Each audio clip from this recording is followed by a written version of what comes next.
গত সপ্তাহে Elon Musk 4 বছর বয়সী ছেলেকে নিয়ে হোয়াইট হাউসে মার্কিন প্রেসিডেন্ট ডোনাল্ড ট্রাম্পের কার্যালয়ে গিয়েছিলেন।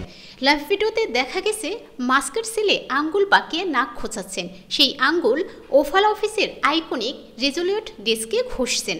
এমন ঘটনার পরই প্রেসিডেন্ট ট্রাম্প ওভাল অফিস থেকে ডেস্কটি সংস্কারের জন্য সরিয়ে নেওয়ার নির্দেশ দিয়েছিলেন। মাস্কের এই বংশধরকে সবাই এক্স নামে চেনে। সেদিন সরকারি দক্ষতা বিভাগের কাজ সম্পর্কে একটি যৌথ প্রশ্নোত্তর অধিবেশন চলাকালীন বাবা মাস্ক এবং ট্রাম্পের সাথে ওভাল অফিসে হাজির হয় সে।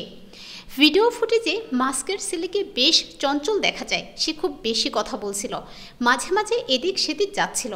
একসময় সে নাক খুঁচিয়ে সেই আঙ্গুল ডেস্কে ঘষছে, সেই সঙ্গে অন্যান্য স্থানে স্পর্শ করছে।